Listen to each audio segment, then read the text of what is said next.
Well, it's a great privilege to have a speaker here tonight from the College for International Security Affairs at National Defense University. Not only because I was briefly affiliated with the school, but because we have Joe DeSutter with us tonight, who founded the College for International Security Affairs and was its longtime president. Joe, welcome. And Dr. Tom Blau, who taught at CISA for many, many years and knows our speaker and is also a veteran of the Westminster Institute.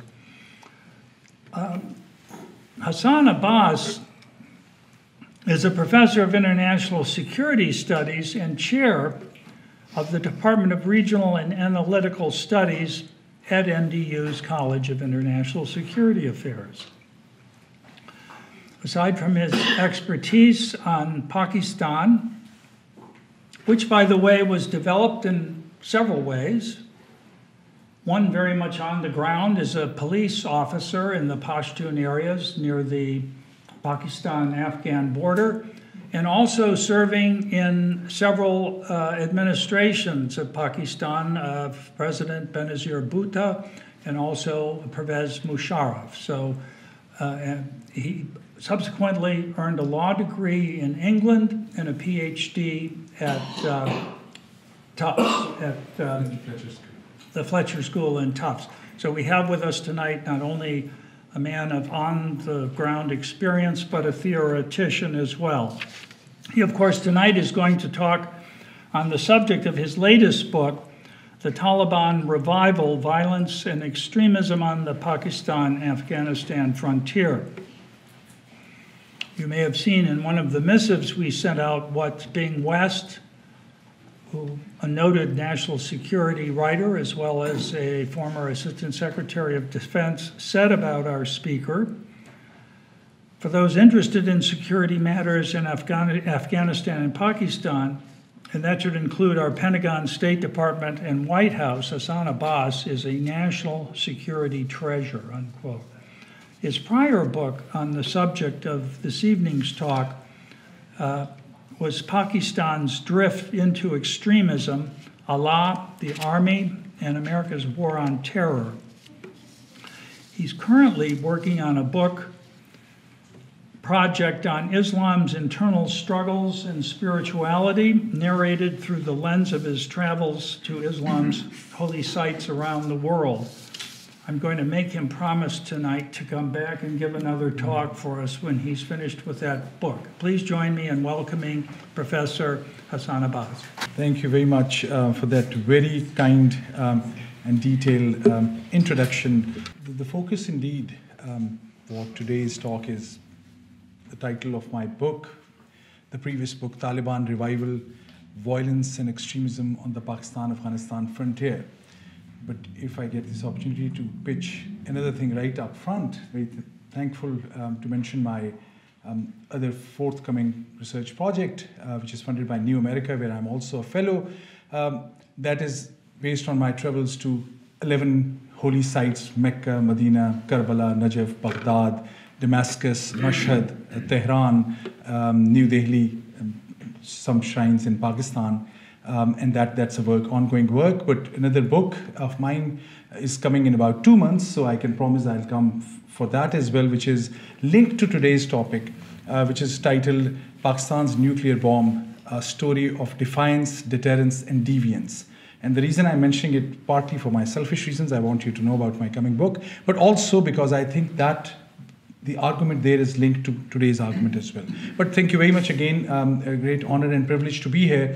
What I want to do in about next 45 minutes or so, and I want to leave about 30 minutes or so for a conversation and interaction, because I want to learn from your questions as well.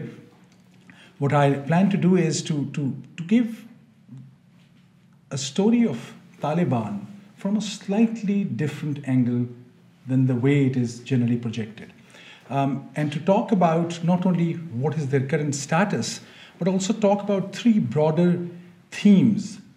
Because so often we are victims of the contemporary developments, whether it is the bombing of the opium labs and whether that would work, or to a statement from a political leader in the United States or NATO, or a certain development in Pakistan and Afghanistan, and view the whole crisis from that lens.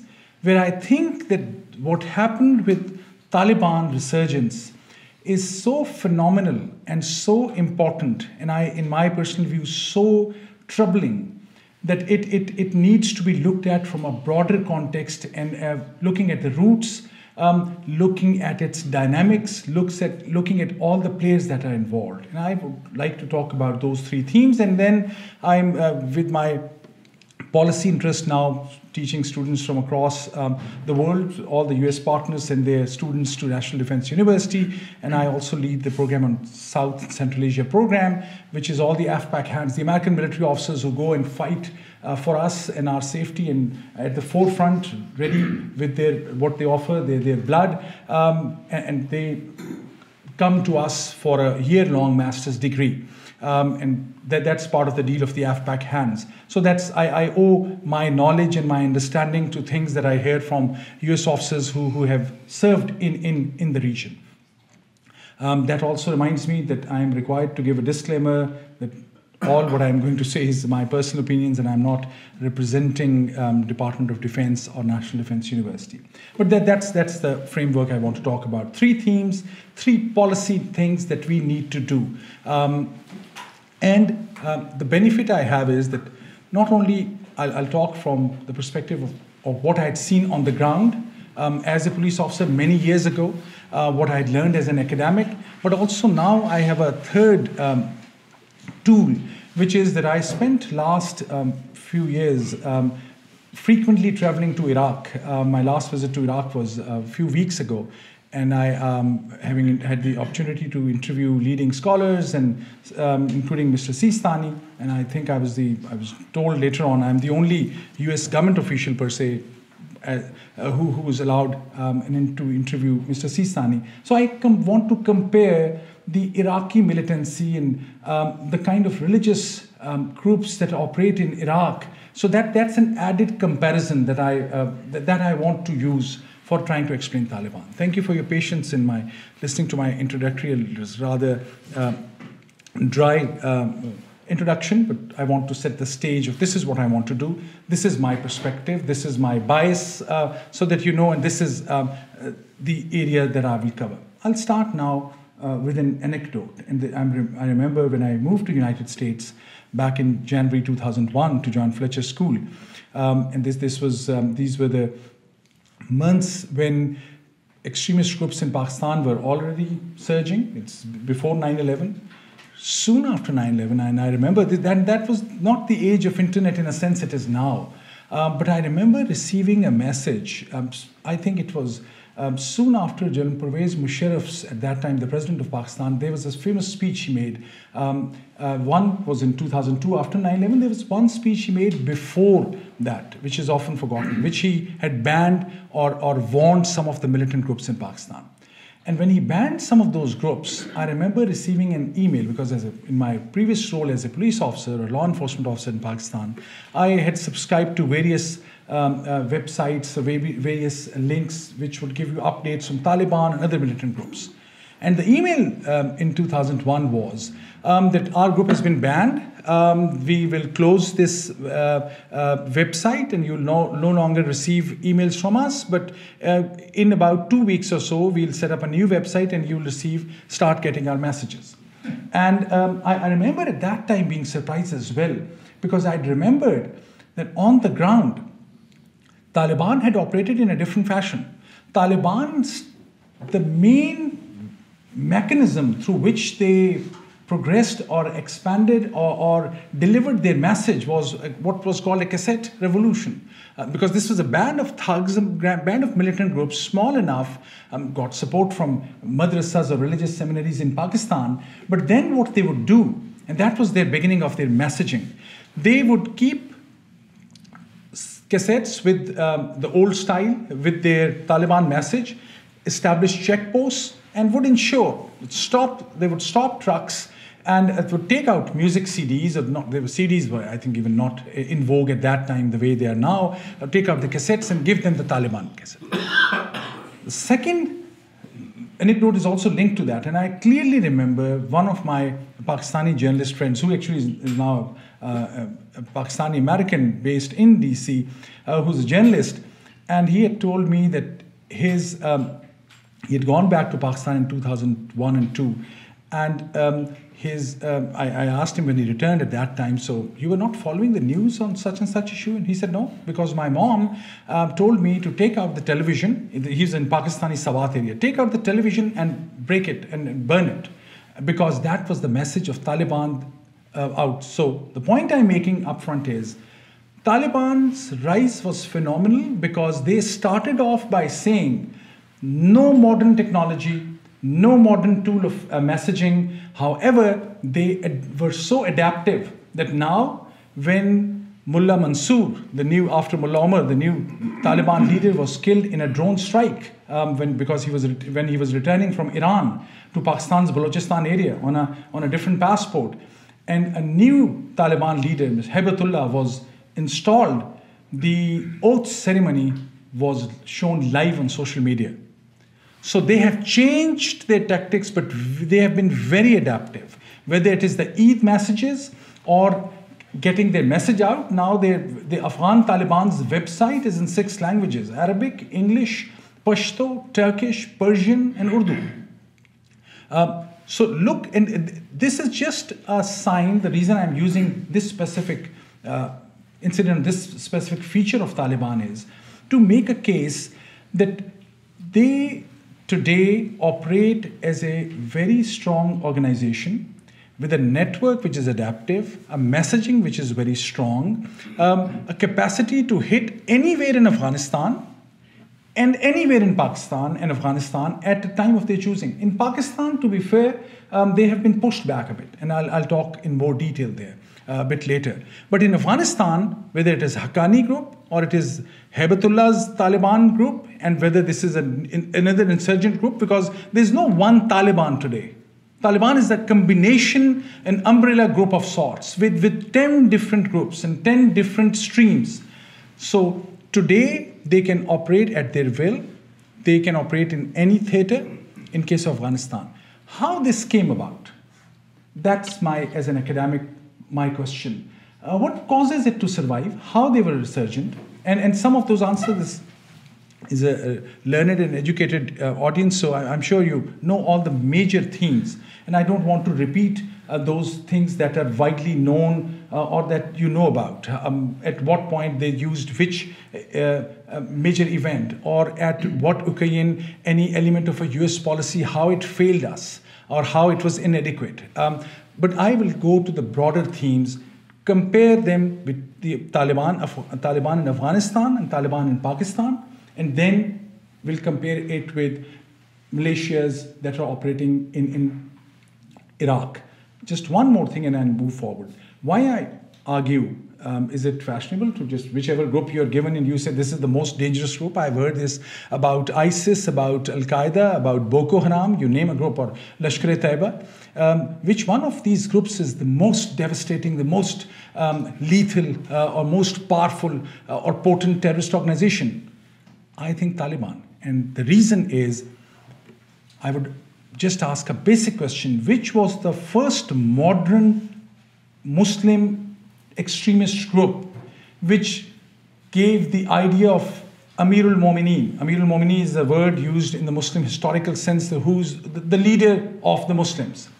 In the modern sense, neither Saudi Arabia or Iran, nor any of the other religiously oriented states used it. The first time in modern history, it was Taliban. Exactly the word and terminology that was adopted by ISIS. So ISIS was not new. It was the foundation created by Taliban that we can have a Sharia-based state. And it was different from Saudi Arabia, where the clergy is not in power. not holding the reins of government. As you know, they are partners in governance. In Iran, it's a slightly different thing. The Iranian clergy, in my opinion, was far more superior in their strategy and even their scholarship and learning, and we can talk about that. And they're not as, not say as bigoted as Taliban are, but they are a separate group, cannot be compared. In a modern sense, a local group which created a new model or reinstated or recreated the idea of a caliphate was Taliban. Then, second thing, why they are most lethal. And the idea was so powerful that even now we are tackling with it in the shape of ISIS, and God knows what will come after ISIS. But the idea has been given in the practical realm. Second thing, very adaptive. They developed linkages with Al-Qaeda. The reason how they, or the modus operandi, the way they expanded their messaging from this cassette revolution to social media and through networking and through buying and harassing journalists was learned from Al-Qaeda, from Bin Laden. Bin Laden used a lot of money, Bin Laden modernized them, and they were ready to be modernized in a sense of a terrorist organization.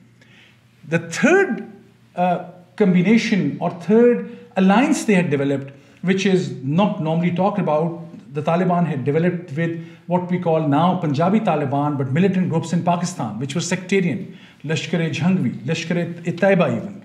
And those were also smart combinations because that's where the crime-terror nexus developed.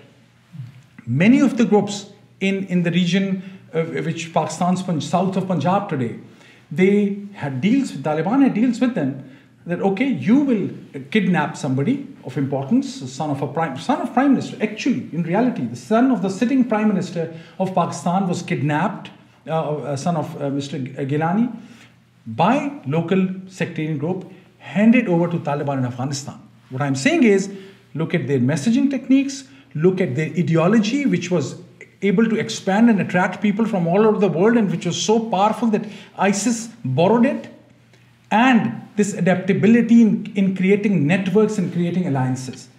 These three facts that I've mentioned to you are still very much active. That's why I say Taliban potentially is even more dangerous than any of the other groups we are talking about, because they have that capacity that which have, and that potential that I've talked about. One factor. Second, and I still have to start talking about the main themes, but just to explain where they stand today.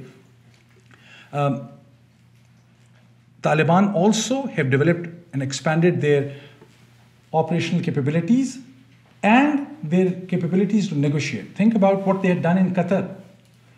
Established an office. Was that the true representatives of Mullah Omar at that time? No. It was a side group which they knew, which they sanctioned. Okay, you can go and talk to the Americans, you can go and talk to the Pakistanis. While being a beneficiary of support from elements in Pakistan, military establishment or intelligence establishment, whatever we call that, they kept alive their linkage, and I've had the opportunity, and which I've talked in my book, Taliban Revival, in detail, when they interacted with the Pakistani military. It's not that they sit together in one room and they conspire and decide, and the Pakistani military or intelligence or somebody gives them a card that this is the next target, and that it is such a smooth discussion forum in which such strategies are made. No, both sides blackmail each other. I personally believe many in the Pakistani military or the Frontier Corps who were directly confronting Haqqani group, which is one element of Taliban, because they were blackmailed. They're also scared. Haqqani group and some of the Taliban group gave a real severe beating to the Pakistani military in Waziristan.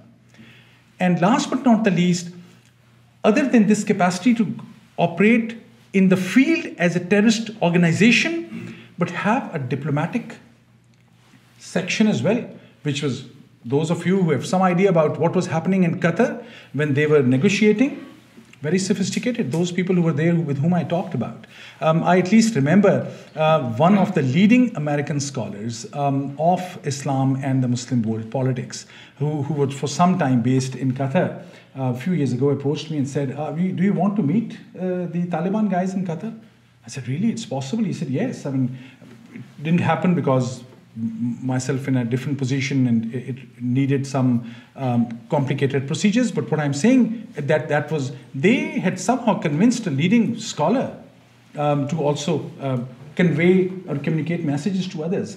So this sophistication is also an asset for Taliban, which they retain. The way they communicate with the Pakistanis, for instance, Haqqani group, which is very, very important for us today as Americans in our present context.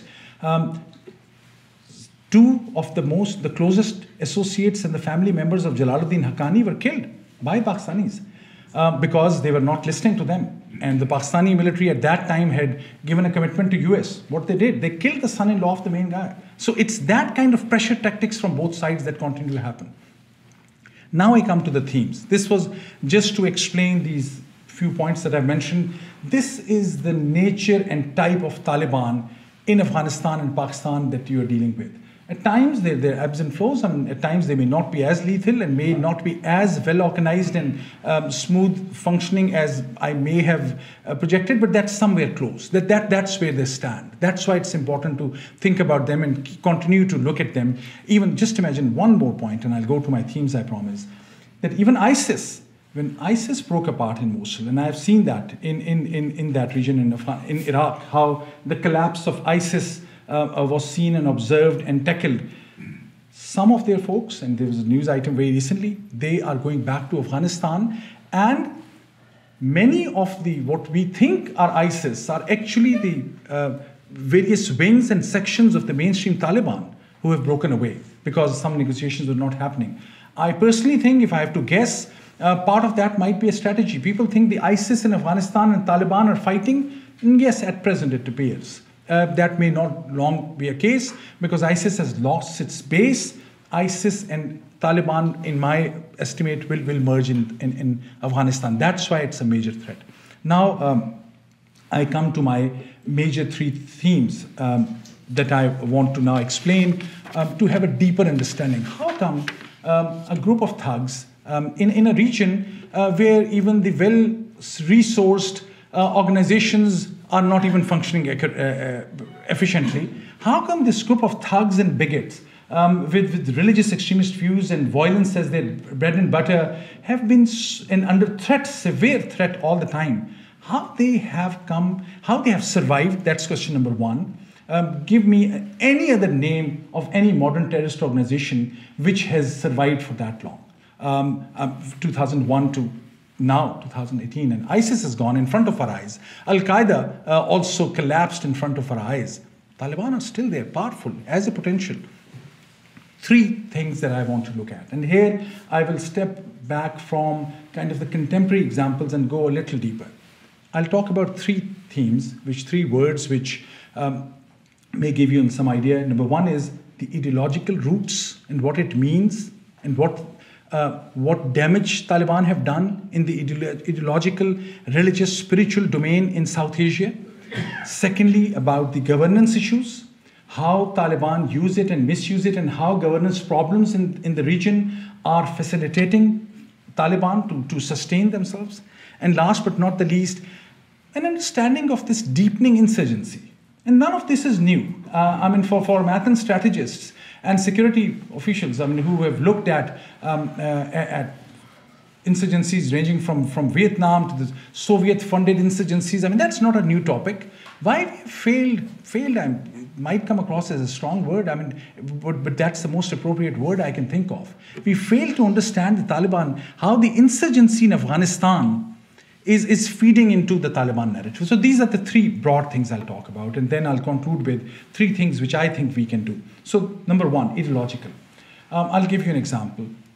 And we have some people here from South Asian background who will bear me out or at least challenge me afterwards. The Islam that had come to South Asia was brought by the Sufi mystics. My friend here from Indian background will bear me out, and I've seen it myself also. In the leading Sufi shrines, these are the mystics, the saints of Islam who had brought Islam from Central Asia and other places. Even today, some of the major shrines in India, you'll find a higher number of Hindus and Sikhs than Muslims. These are Muslim saints. acknowledged as Muslim saints. The Islam that they had brought in was pluralistic, was open-minded, was teaching peace and selflessness. Peace, the word peace has become a cliche, so I want to avoid that. But pluralism, inclusivity, opening.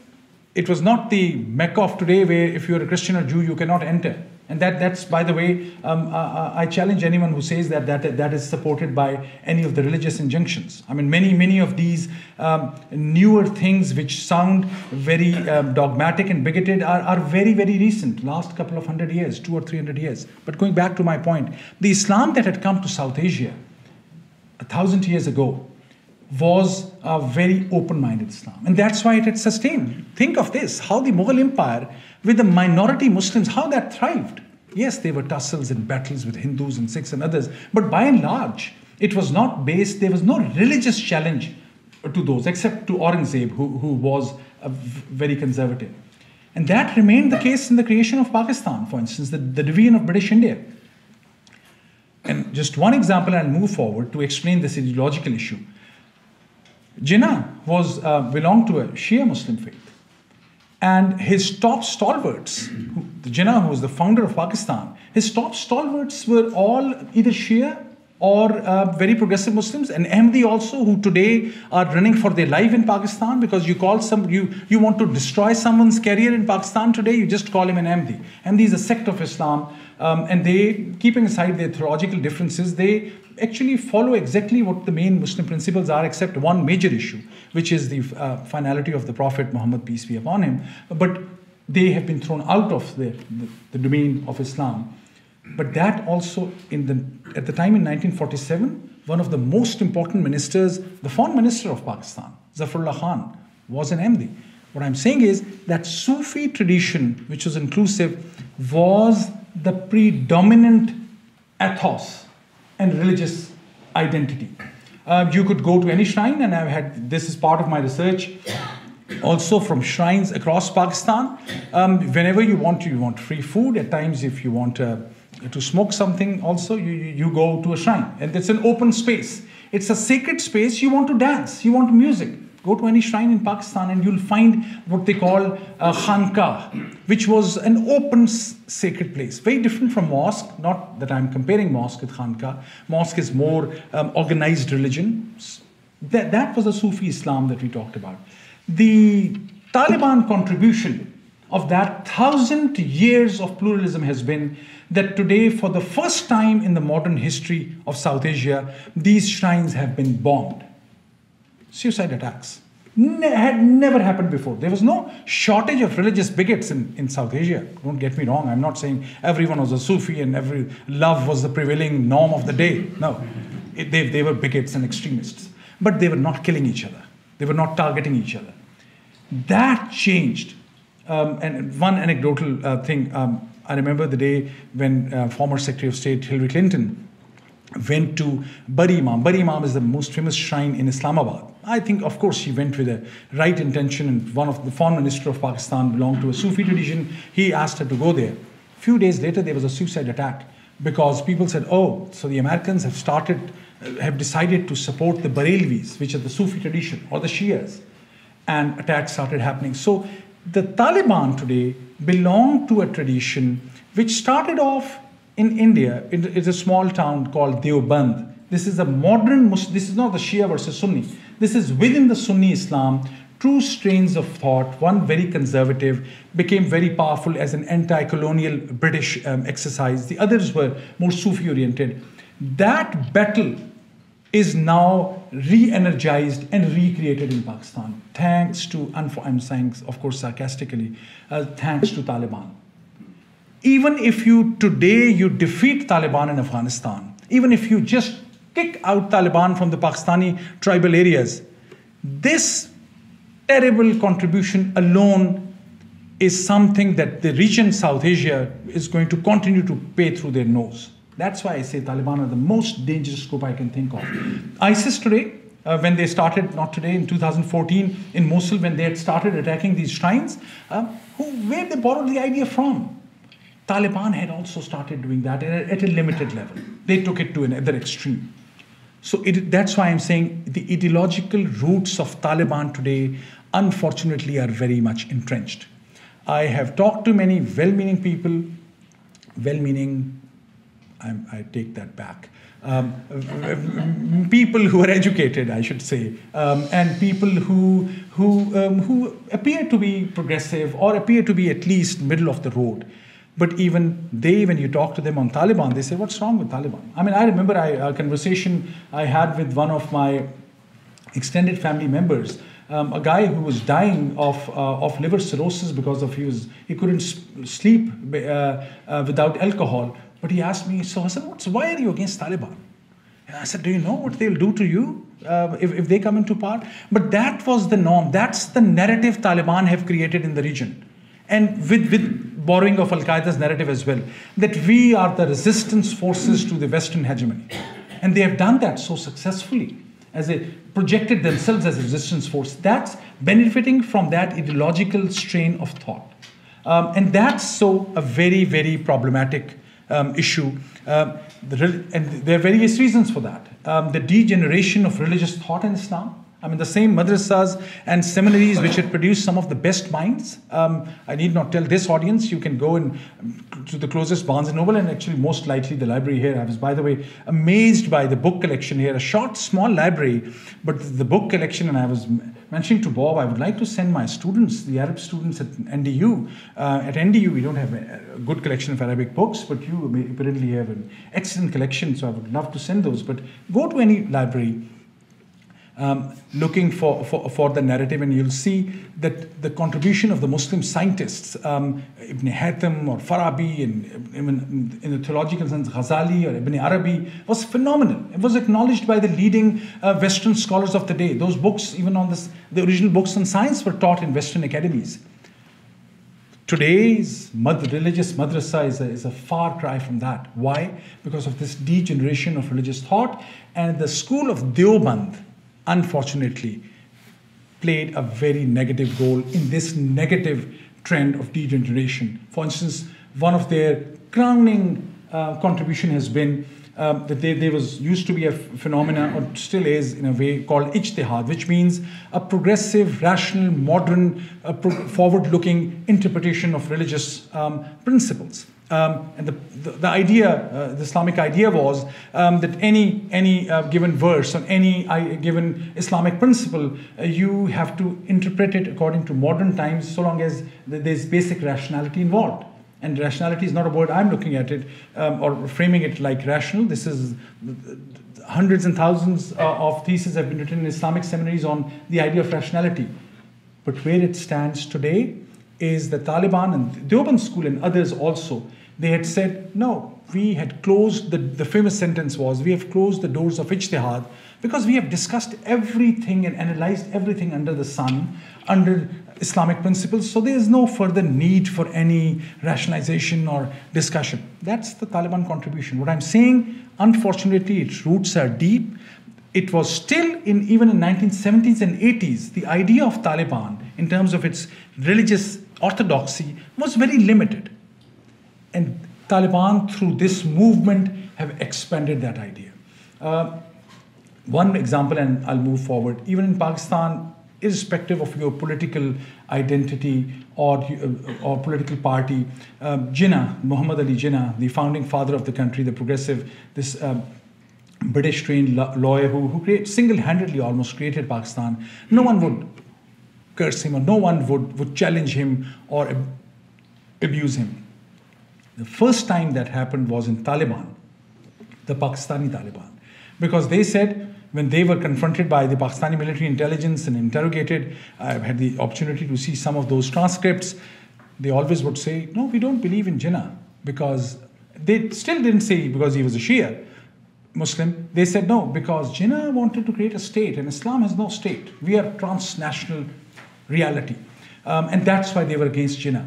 So this is the Al-Qaedaization or Talibanization of Al-Qaeda, or the other way around, that created this new religious narrative, which has deeply impacted religious identity in Pakistan.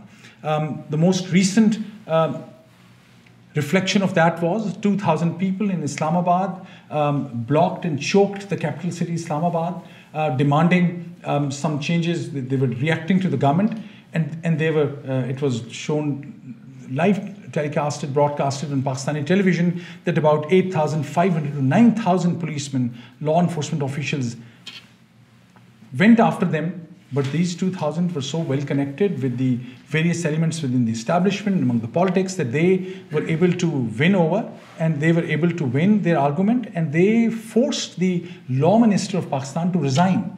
Something which was unheard of 20 years ago. That could not happen, that you could blackmail the government on a religious identity. Even the military and the intelligence chiefs and everyone is acting so respectfully to this group. This new pseudo-respect that the militant has assumed is a gift of Taliban. That's what I'm arguing.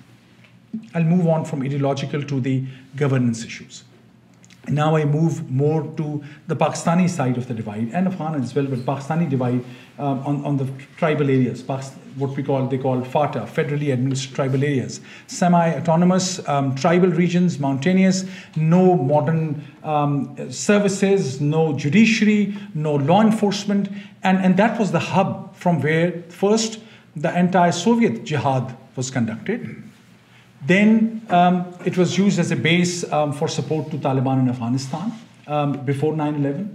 And even afterwards, the resurgence of Afghan Taliban happened in this region because they were very strong, their tribal networks were very strong, the Pakistani military and intelligence and other organizations had no experience operating in that area.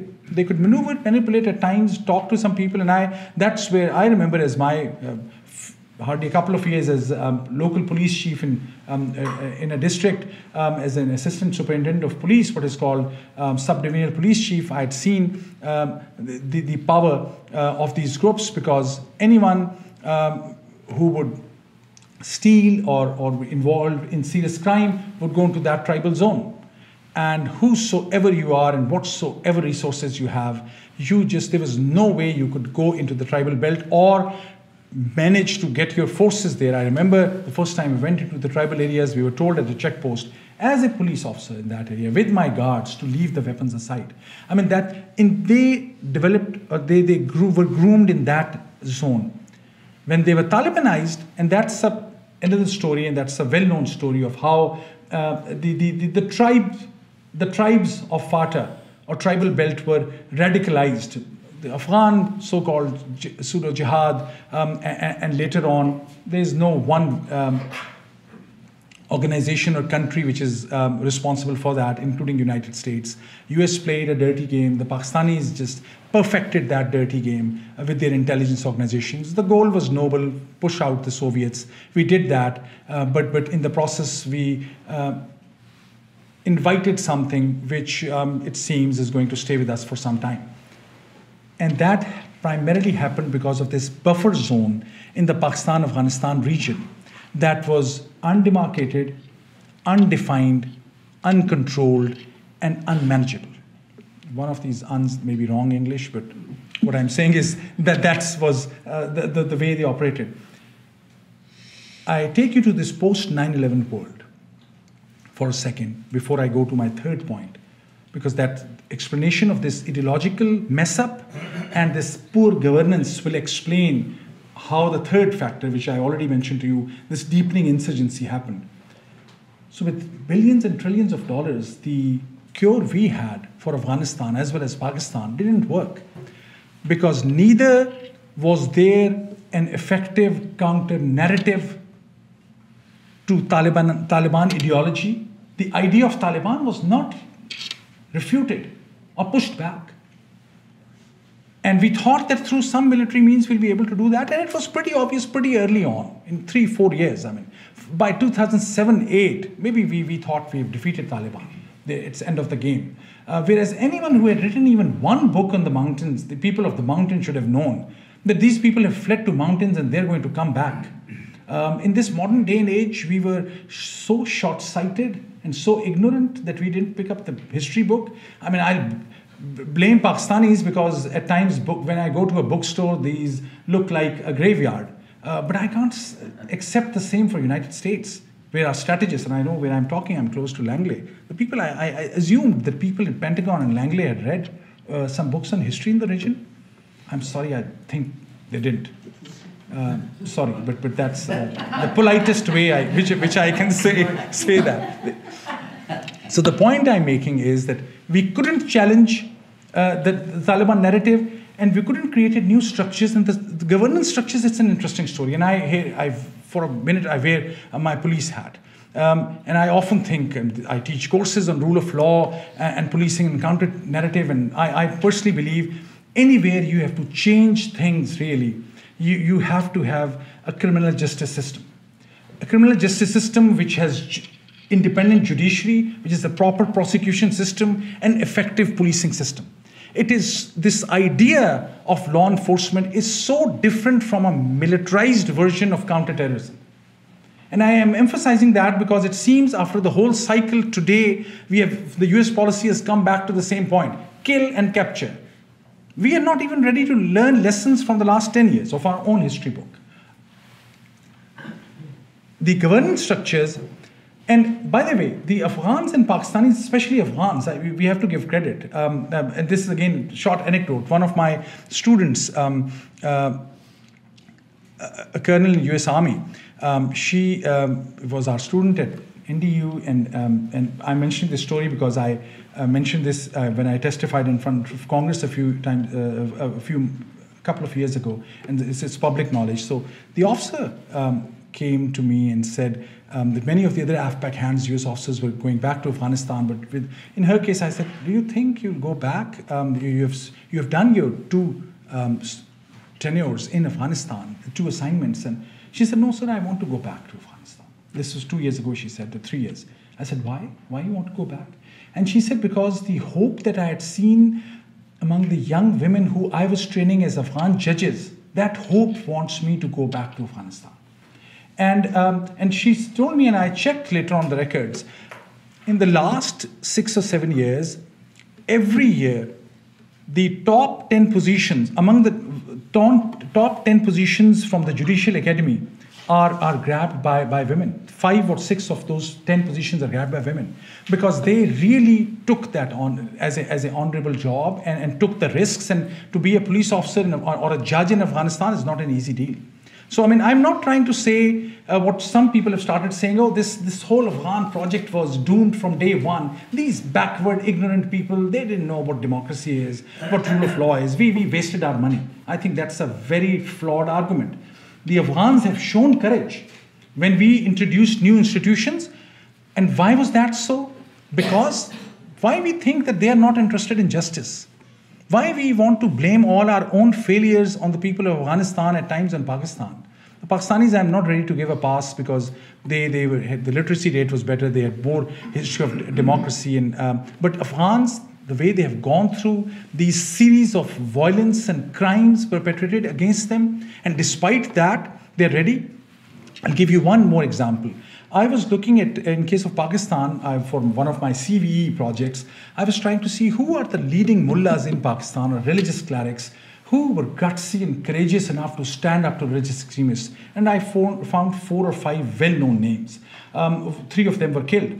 But I said, okay, there must be 5 more. And I thought, well, I have to, because I'm doing a book on Taliban on both sides, I need to have 5 or 6 names from Afghanistan as well. You guess? Can you guess what I found? When I asked my students actually in Afghanistan and other friends in Afghanistan, please, can you give me the numbers of mullahs or Islamic clerics or imams in Afghan mosques who stood up against Taliban and challenged them and were killed or pressurized or blackmailed or harassed? The number at that 2 years ago, the number that I got was 838. So many. Are we aware of it? Are our agencies, all our soldiers on the ground, our State Department? I mean, because those were the people who would have challenged the Taliban narrative. And they did. They paid with their lives. But whether we were able... So what I'm saying is, creating new structures was nothing bad in it. Those who say these are too modern, I don't buy. However, we never sustained those. Policing and law enforcement infrastructures was an afterthought. Because we thought, when we say governance, and we... thinking of not only US, but the NATO and all the other players who are in it. when we were investing, we always over-invest in the military. Why? Because one justification is, and that's legitimate and understandable, in a war conflict theater, unless there are stabilization forces, how can you ensure that there's an environment where an aid worker can work? I get it, okay. However, when we say clear, hold, and build, who is going to build if those people who can build are not introduced in the theater? And those are the activists, law enforcement officers, criminal justice systems. We have not invested in that. And that's what I mean. Governance structures, we have, when the terrorist attacks happened in New York, we ensured that NYPD will get a lot of resources. Or in any other where else, or FBI got a lot of more jurisdictions, more authorities, whether it was Patriot Act and others, some controversial, some not. What we did in this country to our homeland, we invested more in the civilian law enforcement institutions for better surveillance, whether it was NSC or elsewhere. I think that was the right approach in many ways, though controversial, some problems there. But by and large, we invested. We didn't invest in the military.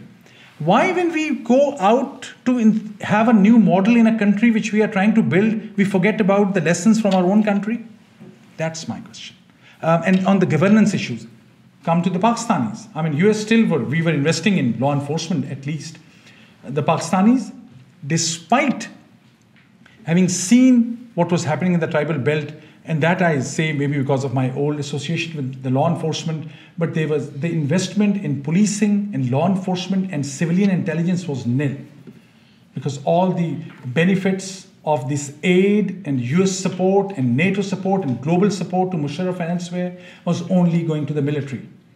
And when military is more powerful, it has a direct negative impact on the democracy in that country.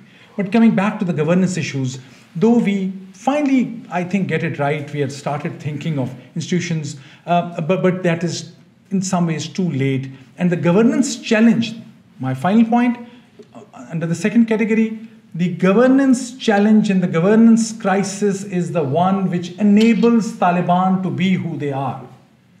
So irrespective of what cure we have, unless it is tackling the governance issue, and I have not even touched upon the Ghani versus Abdullah issue, or how the resources between Abdullah and Ghani in Kabul are creating an issue, how these day-to-day fights between them about nepotism, who will get what position is a problem. I have to be careful in the next anecdote I want to share. In a country X, in a city Y, I was... being close to Langley is having an impact on me. So I want to keep it the exact story, but I was talking to an Afghan officer, a very smart, brilliant young man. And he was wearing a uniform one day, and the second day when I met him in that conference, he was an Afghan officer wearing a different uniform. I said, it's a beautiful uniform. Yesterday you were wearing kind of more of a British traditional military uniform. Today it's more Swedish or something. And he said, yes, sir, I designed those myself. I said, you designed yourself? So are you in that group, department which designs for the whole military? He said, no. Anyone in Afghan army can design their own uniform, almost. Units, most units. And then I talked to my friends in Pentagon and I said, would you ever allow that in US Army? You would never allow that in US Army or Navy or Air Force. Why, when you are paying the salaries and everything to the Afghans, why you allowed them to be so unprofessional? Because I don't think that's an army which way there's not certain decorum. I, as a former law enforcement officer, when you'll ask me to look at an institution to tell whether they're professional or not, I'll see how they're wearing a uniform, what is the belt, what is the handling of the weapon, the cap is straight or tilted, whether they know how to respect uniform. That's the criterion. And the Afghans have not. I get it. It takes 2-3 generations for that. The Pakistani military is far more professional because of the British tradition. But we should start instituting those issues. The answer normally I get is, no, they are different groups associated with different tribes, different leaders. They are the bright guys. They want it. We let it happen. I mean, that, well and good. They'll be loyal to you for some time. But if you think this is building of a professional army in Afghanistan, that's not going to happen. It's a small indicator. I may be wrong, but that to me is an indicator. SIGAR reports are out for anyone to see and know what has happened. So these are the two causes, our failure and the regional failure also. The regional failure is even more severe because here at times our mistakes have been mistakes of incompetence and poor accountability and poor management. In the regional era, regional framework, the proxy wars, the brutality linked with those wars on their own people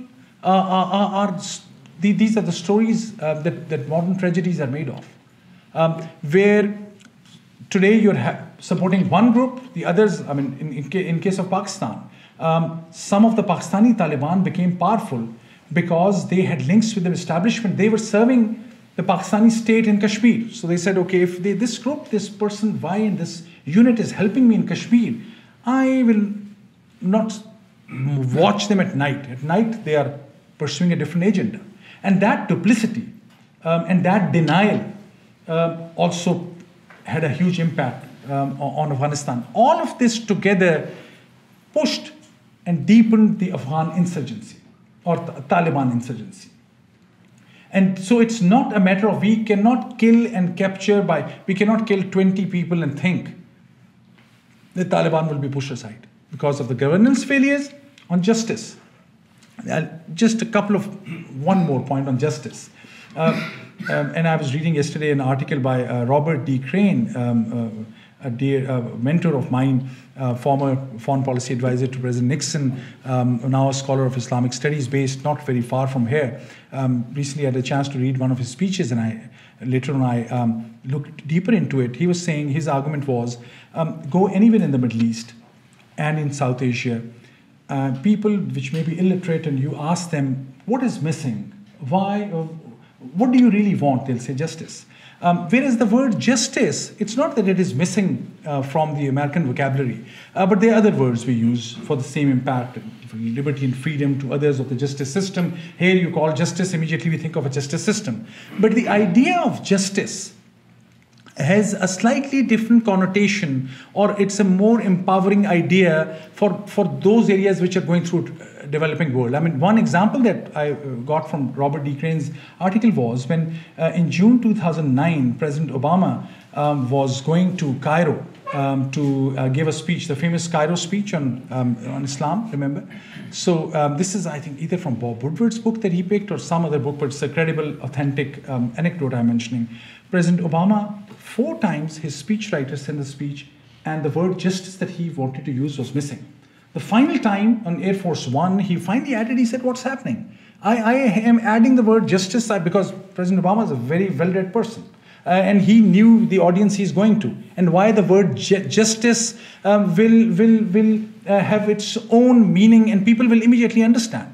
But that was also, he used the word justice, but that's the last time we heard the word justice from him in his next 4 or 5 years, because then it had a different connotation. The point I'm mentioning is, the insurgency in Afghanistan is happening also because the ordinary people got mesmerized by this misconception that Taliban were saying, we have this justice, we will deliver justice. What they would do, hold small courts, and yes, in most cases, decisions would be wrong, brutal, but they were getting justice at their doorstep. The modern, and we couldn't install the modern justice systems which could have delivered the same thing happening in various parts of Pakistan. So deepening insurgency has these broader causes. None of these short-term efforts are going to have an impact on that. And my biggest worry is, Taliban, and I closed with this idea, Taliban have shown us that they were good, the initial points I made, they are good in messaging, they're good in narrative building, they're good in making alliances. When the first opportunity comes, and in Afghanistan it may come sooner than what we think, because the country can only sustain, or the country itself is providing hardly 30, or maybe some people say 50% of the budget. We are, as Americans, paying for the rest, actually their total budget almost. You take away this budget support into billions of dollars, and I understand President Trump why he says that, the aid which sustains the current status quo, what it is good for, unless it is very well directed and focused. That's why the Taliban insurgency, I fear, can come back. The Pakistanis have done relatively well in pushing out Tehreek-e-Taliban Pakistan, TTP. But the bigger issues of a counter narrative, I have not seen any efforts in that regard. Building of institutions, I have not seen in Pakistan or Afghanistan local leaders owning their law enforcement institutions and establishing those. Or, and this final misconception that we'll kill and capture, we'll kill some and they will come to the negotiation table. No, they have not shown any signs they would come. Now by virtue of this final argument I'm making, am I saying that because they are not going to come to the negotiating table, so bomb them more? No, that's not what I'm saying. I'm saying that will create maybe more. The drone strikes, there's an accepted data, has created more terrorists than those who were killed. So it has to be a comprehensive strategy, which at the moment I'm not seeing the signs. So sorry to end on a negative note, but that's what my conclusion is, and that's why I'm really concerned about this Taliban, the reality of Taliban, and the depth and the power of the idea of Taliban, because it's more dangerous than the mere group. It is more pervasive than what we think. Thank you very much.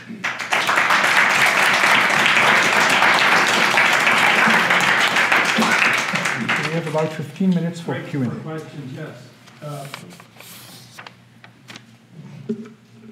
So wherever you pick, you know the names. Just Michael, and then Javier. Oh, please come in. There are seats up here. Is there anybody else out there? And then one more. There's no, it's not working. Well, then just speak loudly, Mike. All right, I will speak loudly. Thank you, Professor, very much. I have a question. I sort of missed your point about President Obama and the word justice. Justice, in my observation of the literature, doesn't occur, justice being adalah, doesn't occur often in Pashtun Wali, for example, in Pashtun tribal or any tribal code. Justice is practiced, but it's not spoken about in the Western sense. Would you get at that point a little bit, please? Thank you very much. It's a very well-framed question.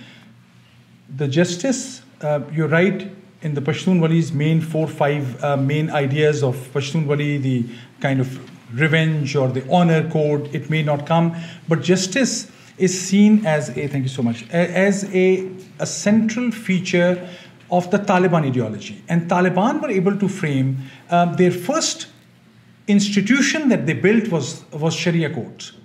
That was the only thing they built. In fact, the famously known from Ahmad Rashid's book on Taliban, the first, I think, important book that had come out, was they said that the finance ministry of Taliban was under the bed of Mullah Omar. When someone would come, we need money, he would get up from his bed, open a box from under his bed. That was the finance ministry. But if it comes to justice, the first person he had appointed was the chief justice or the judge.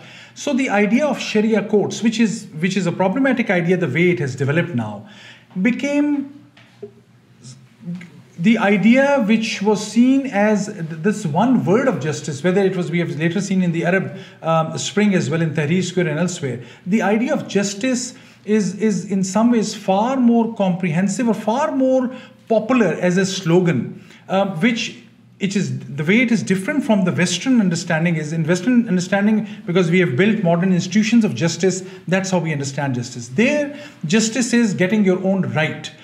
So all things, what we think of a Bill of Rights, that is justice in Afghanistan. The Universal Declaration of Human Rights by United Nations, you ask a question, South Asian, Middle East, they will not use the word human rights, they'll use the word justice. That's the word that had become, that have adopted its own coinage or its own popularity. And that is seen as missing. And that they expand this idea of rights from what their rights are in the day-to-day life to also the way it is depicted about international politics, the way they've seen it. And they then connect the local injustices to global injustices as they see it. And that becomes, justice becomes, that's why, whether it was in Turkey, the most popular party, it became Justice Party. In Pakistan today, Pakistan Tehreek-e-Insaf, Pakistan Justice Party. The word justice has become more powerful because it encompasses all these Bill of Rights and human rights issues. That's why. So it's working now? It is working. Okay, Javier in the back. Thank you very much. Can you hear? This is working? Yeah, thank you very much for your presentation. The counter-narrative why is there not, after so many years, a counter narrative? It would seem obvious after so many years. The second question is, to the Pashtun, is Pakistan or Afghanistan, the concept, more important than that of Islam? Or is Islam more important to them? And how do you deliver a counter narrative within that, given that question of the importance of the nation state or the state and the religious Islamic question? Thank you, sir. You have given me a good opportunity to say something which I wanted to say, didn't get time. There was a counter narrative, but we picked the wrong counter narrative. How? In the modern Islamic world, there are, and this is a new trend also, we previously used to think of big cities and centers of Islamic learning as the main centers, where there's a movement. If I have to recommend this to the President Trump, I would say stop engaging Riyadh necessarily, or even Tehran or Baghdad. Start talking more to Al-Azhar University, to Qum in Iran, and to the Najaf Seminary, or even to Deoband in South Asia. Why? Because these are the centers from where the narrative is coming, and they are open to engagement. In South Asia, the Pakistani tradition has been, in Afghanistan as well, but Pakistani tradition per se, and that's what they did. They heard about Taliban, they immediately went to Al-Azhar University and brought the main khatib or the main scholar from Al-Azhar, who was well known among the established scholars of Islam in South Asia. And they highly respect anyone from Al-Azhar. Saying that you are a graduate of Al-Azhar means you are a genuine, authentic Islamic scholar. However, this new generation of religious militants, the Bin Ladens and the Mullah Omars, who had no degree from any religious institution. All Mullah Omar did was, he went in Kandahar to this famous Afghan museum, where they had a cloak from 1400 years ago, according to the local belief, the cloak of the Prophet. The well-known stories were that King Zahir Shah and others had gone to touch that cloak of the Prophet. They were so fear-struck and worried and concerned, and they thought they are so sinful they couldn't touch it. So there was a whole kind of stories and legacy built around that. Mullah Omar walked into the museum, broke the shield, took out the cloak, wore it, stood on top of the museum. Everyone said, wow, he can go and wear the cloak of the Prophet. He's our Amirul Mu'mineen. This was political tactics which got them. So Pakistanis and Afghans brought Al-Azhar scholars whose messages went nowhere. What they could or should have done was to go to actually talk to India, go to the topmost scholar of Deoband in India, because that may have made more sense. Another issue, the traditional thing in Pakistan is this is what Musharraf did, this is what other scholars did. Whenever you are in crisis, you'll be surprised, they immediately pick up a phone apparently, call Jeddah, Riyadh, request the Saudi government, can you send us the top cleric from Mecca who gives a sermon during Hajj, because that name is big. They're normally they recite Quran beautifully.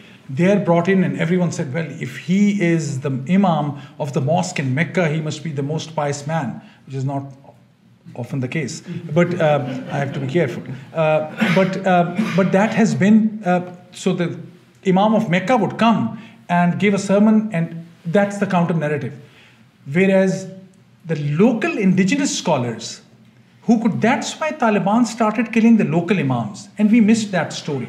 So one other story, current today, the strongest two counter narratives are, one, when Sistani gave this fatwa, and there was no time for me to compare with Iraq. Maybe I have to come back again to talk about my Iraq stories from the last 5-6 years.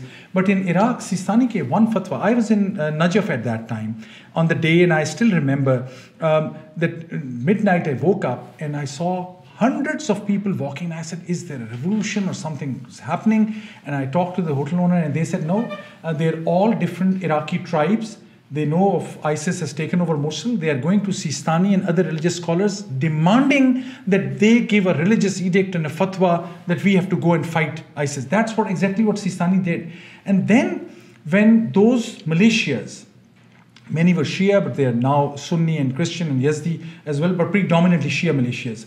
when they, while in an effort to clear the areas, in some areas they committed mistakes and committed in some of the Iranian-sponsored al-Shaabi as well. They had their own politics at play. And when Sistani was confronted, you were the one who had given a fatwa which created a narrative which led to the rise of this anti-ISIS militias. And now they are committing some mistakes and human rights violations. Sistani gave another fatwa, which is on their website, on laws of war. It had a huge impact because it was local. A similar effort was called Amman message. I highly encourage you, because I see a lot of interest here on Islamic discourse in some of the books. Amman message was a phenomenal message. They brought Shia, Sunni, Sufi, Salafi, Wahhabi, every scholar, and gave 3 principles. They said 3 principles. Number 1, all these minor Muslim sects also, everyone is a Muslim. Secondly, no takfir, which this is the Taliban, Al-Qaeda. I'll give this discredit to Al-Qaeda, which they said the right they have claimed that you're a Muslim and you're not a Muslim and you're a good Muslim and you're a bad Muslim, that no one should do that. And the third was that this institution of fatwa, the religious edict, has to be given to those who have a certain education. But Amman message, and I asked this my Jordanian friends, why this counter narrative has not worked? Because in Pakistan and elsewhere they don't know Amman message. But that may have worked in the regional context of Jordan and Iraq. So the answer is, there was counter narrative. Rather than going for local roots in those areas, we tried to go big. And there was no big investment. And then we had the other issues. Frankly, at times there was smart institutions who were doing the right work. We wanted them to look exactly like us. So we wanted all the Muslim progressive groups to also have similar views like us here about Israel. That's not going to happen. So if you look for everything that are the good Muslim group is who exactly look like us, think like us, they should not say anything which goes against US policy, you're not going to find anyone. So in that selectiveness bias, we at times missed out on some very good local groups. I'm not saying empower those who are anti-Semitic or who are saying go and commit crimes against Jews or Christians or perhaps against anyone. I'm just saying they will not always have similar views like us. Now there's realization, but by the time the State Department started investing in CVE, the new regime is not the right word. The new administration has come in and they're saying CVE is a buzzword and we want a new phrase. And all those newer experts on CVE, they're double-minded. Will we get new funding from somewhere to do research and work on this? Because this issue is so central. Sorry for a long answer. I'm a professor. I'm terrible habit of answering long. One here and then. Thank you for your presentation. Shakir Fazal, defense contractor. You did talk about the local things that helped Taliban to revive, but you didn't talk about the very important part that the Taliban shuras in Quetta and Peshawar, which is supported by the Pakistani military, ISI, and their fight with the Taliban, with the differentiation of good Taliban and bad Taliban. So I want your comment there. Thank you very much. I think I did mention, but I was emphasizing more of which I think are deeper issues. These issues, when I mentioned on governance, and thank you for reminding me, I would add, there's no doubt there's a regional context and the entrenched views among the Pakistanis as well as in Indians about the proxy war that is happening is also absolutely a factor. But for my book, I was looking at the figures, and it's absolutely no effort to deny or justify that. But I asked them, so how many terrorist attacks inside Afghanistan, according to our IC community, intelligence community, what they think is the number of, percentage-wise, what is the number of terrorist attacks committed inside Afghanistan directly linked to Haqqani group? The answer I get is, and I've quoted it, and I would like to be corrected if that's wrong, 10 to 15%. I think they may be more conservative, maybe 25%. So that's why I'm also concerned about the 75% of attacks which are local issues. Pakistan's policy on Taliban has been a devastating policy. No one can justify that. I think Pakistan was in denial. They mistakenly thought that that's a group which will somehow serve their interests. Now they are partly scared from them. They didn't realize that Afghan Taliban were also giving space to the Pakistani Taliban and al-Qaeda, who attacked Pakistan. Pakistan paid through its nose, and part of that is because Pakistan's own security infrastructure failed, or at times were kind of playing the double side, and still today they got clarity to go after Pakistani Taliban and even Al-Qaeda. And the credit is due there, they cleared many of the areas. But on Afghan Taliban, whether it was Mullah Mansurullah or Hebatullah, who still has roots in that area, all Mullah Umar's death. I mean, I asked this question to many people. 2013, he apparently died. Why was that kept a secret? If the Pakistani intelligence was unaware of it, I mean, that's a huge failure. If they were aware of it and they kept it from US, that's absolutely terrible, because without the US support, the Pakistani military could not have fought the war on terror. So Pakistan's Taliban policy is extremely problematic and one of the causes of this, without a doubt. We have time for one more question, but I neglected to say, which will be your question. I neglected to say that Professor Abbas's book is outside for sale and for his signing after he answers the next question. Thank you. I'm Rajesh Canadian. I've done some writing on South Asia, and Hassan happens to be a good friend. A couple of things that I did want to bring up, Hassan. One is the resilience of the Taliban based on the opium economy. And the second related question is the role of the imported Islamic clerics like the Canadian Qadri on the impact on the legitimacy, in effect, of the Taliban. And two very simple little comments. One, you talked of Afghan officers in different uniforms. Well, that's the definition of a turncoat. Do we have to rely on the Afghan officers? And well, I can't read the other one, so. That's fine.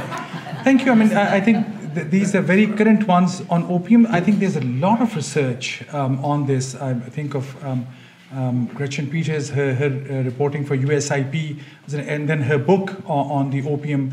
This is an established fact that Taliban benefited hugely from opium. There's no doubt.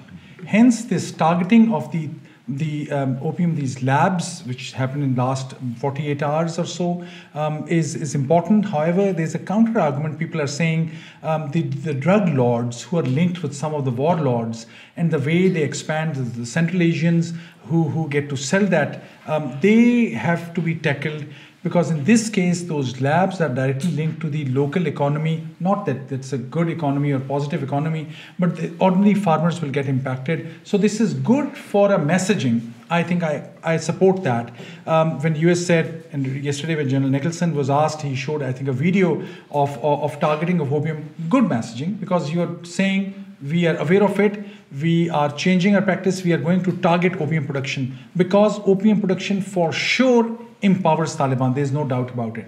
But just attacking some of the labs is not going to resolve the issue. It requires a much more effective counter-narcotic strategy, which many people who are on the ground tell me there are no signs of that, or we are so few in number. This is not an afterthought in a sense, but it has expanded in a huge way. But this will be a very important factor if we really want to push Taliban. But that's the only local economic factor at play. People, that's their livelihood. So unless we have an alternate livelihood, or unless we will give them money or establish some other revenue generation system, this policy of targeting opium labs is going to not work. It is a good initiative, I must add. The important clerics, I think, is a very important one. What he's referring is to Mr. Qadri, who was the first one, to his credit, gave a fatwa on suicide bombing, which was very comprehensive. Before him, every Islamic cleric was saying suicide bombing is un-Islamic and haram, however you can do it in Israel. I mean, so they were very by, which is as bad as anything else. Suicide bombing is bad. If it is bad in X, then it is bad in Y. He was the first one who said, no, this suicide bombing is unacceptable, whether it is in Istanbul or Bali or in Tel Aviv. because you cannot kill innocent people and children and women. And but he had to give that fatwa in London. He has infrastructure in Pakistan. The problem is that his message is right, but he became a political player, and it is believed that at times he has some links in the Pakistani military establishment, and so his legitimacy became problematic because of his political interests. Otherwise, his messaging was good. That's why we are referring to, there are local religious scholars, and I can tell you based on my field study, both in Afghanistan and Pakistan. There are so many local imams and scholars who really challenge these. But the Sufi shrines, that's why I mentioned the Sufi mystics and that tradition, which is very strong in Afghanistan as well as in Pakistan. But we have not figured out a way to use them in CVE in a creative fashion. But thank you for both your points. Great. Thank you very much.